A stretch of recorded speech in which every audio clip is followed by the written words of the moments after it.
All right, welcome back to the Artist Connection podcast. This is Matt Kasar here with my very special guest, Mr. Joe Lynn Turner. Welcome, sir. Thanks, Matt. It's good to be here. Thank you very much. So, long storied career. I've been a fan of yours, like I told you before we started hitting record, since the late 70s. I was born in '69, so the music that came about in the late 70s and early 80s, and especially with MTV, is very near and dear to my heart. And that's when you kind of started out and you got that worldwide attention, right? Yeah, MTV just started. Yeah, it sure did.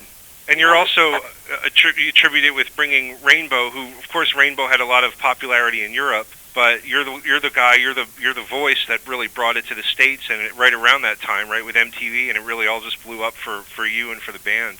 Yeah, when the videos started coming out, I think that's really launched the band, as well as the songwriting at that time, the style that we were into. So I guess it was just, right time, right place, as well as having all the right music. Absolutely. So how did that visual element of things impact your writing style? Did it change things pretty dramatically for you? Well, I mean, we were never a band that really enjoyed videos. It was always like about the music.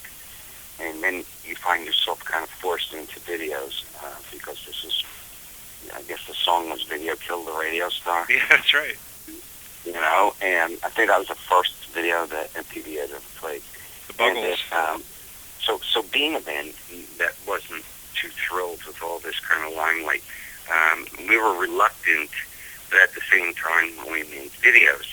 I think we have the illustrious moniker of being the only band that's been banned twice for our videos throughout my career with Rainbow, and it was really kind of stupid because I bring this up only to show you the antithesis of what videos can be, were, and all of during that time what Tippa Gore was trying to do with lyrics, and she was trying to censor everything, and rock and roll has always been free, and that's the important thing. So the band was reluctant to do videos, but we did do them, and I think it did help with launch us into top 10 AOR situations here in the States. So, it was a tool.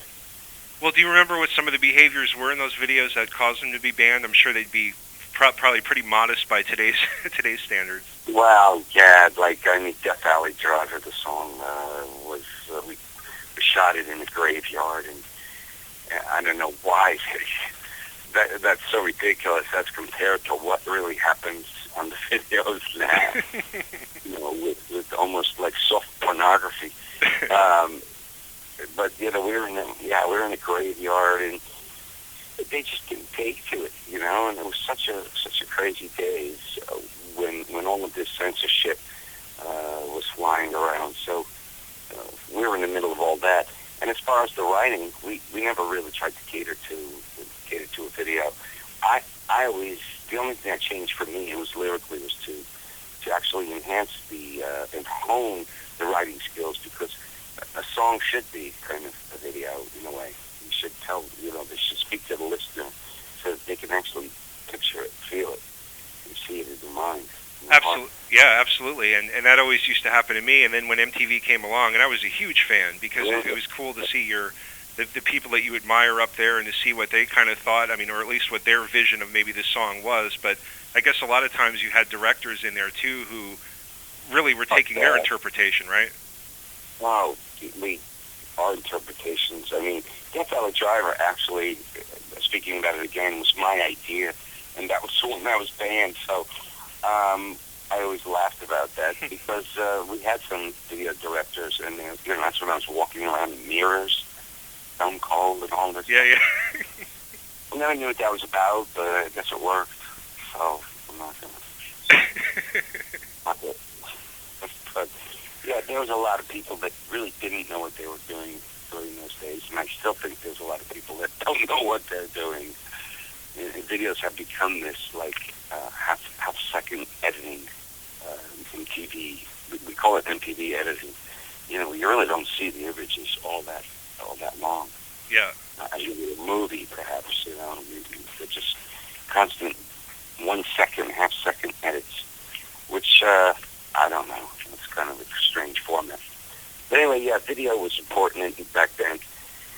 However, we, again, as a band, concentrated on music. Well, you're a guy that started out professionally, right? Right around the mid '70s. Is that when your first band was really taking off? I guess I was in bands way before that, but playing in CYOs and garages and things like that. Yeah. I was always in a band. I didn't even go to my own prom. Practice on that night. And I think that's what pays off, your dedication and discipline for that. But, yeah, I was in a band as long as I can remember. I think I started when I was professionally 11 years old, and I got like $10 for playing at a kid's party. So that's when you become perfect. Yeah, right, when you get paid for it, sure. Paid for it, sure. So. Now, do you come from a musical family? Have you always been surrounded by this kind of thing? Pretty much, I think, come from Italian culture, and they're always singing and playing different instruments. And my uncle Pasquale was a guitar player, and I remember he just kept drinking wine and playing guitar and singing country songs. He had a lot of, like Merle Haggard and Hank Williams and stuff like that. The real deal back then. Yeah. And he could play with 4 strings. He plays so hard, and he taught me a lot about the rhythms, because I'm a guitar player first. I was never, singing was an accident. And I was surprised to read that. I read it online that you, of course, started out with, you played accordion, you played guitar, but I never knew that. I didn't know that there was the instruments in your background. I always just thought of you as the killer vocalist. I didn't know the other part of you. Well, that's what I always tell people, that you never know who you are or what you can do, because you just got to try everything. And it seemed that I was a background vocalist, and I never considered myself a front man or anything. But one night, I think we were playing a school dance, and our singer got sick. I think he was drinking.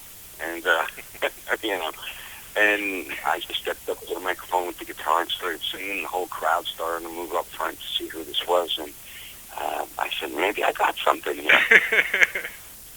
Well, that's how it came about, really. It was quite funny. I call it a perfect mistake. Well, look at that. I mean, look what it's turned into. That must have been a magical night for you to get the confidence to go up there and do that, and then here you are. Well, somebody had to finish the set because we were stuck in the middle of it. He got sick. He walks off stage, and the next thing I know, we look at each other, and I went, okay. I walked up to the mic, and I guess a star was born. Nice. It was really funny. I mean, it was out of necessity. Yeah, the show must go on, right? You can't just sleep. Fell out. It was really an unknown entity, and all I ever wanted to really do was play guitars, and then I ended up just being this vocalist who was totally accepted, and I don't know, it's funny how things work out. So that's why I tell everybody out there, like, you just don't know what you have. Just try everything. As a guitar player, who were some of your influences back then? Who did you try to emulate, or, who got you playing? Well, although Blackmore was definitely, his style, his scale, rough steps, he was definitely somebody that I emulated. I think it was Hendrix that really just blew me away. I saw him live about 6 times. Oh. He was just impossible. Here's a guy that comes in, completely, well, he was a black guy, he was a white guy, and and he plays the guitar upside down and backwards, left-handed with the top strings. It was unbelievable. And especially all the breaking the speakers to make the fuzz tones, and then they started with the pedals in those days, and we had. I think it was so pure back then, what was happening to us, that we didn't even realize what was going on, And when I relate that now today to all these electronic equipment and things that we have in studios and for guitar players and for every instrument, really, I could see where the birth of all of that was, but we paid it no mind. I think the first fuzz tone really, or sound, came out because you plugged the guitar through the speakers. Yeah, right. I've heard that, right? And well, out the paper.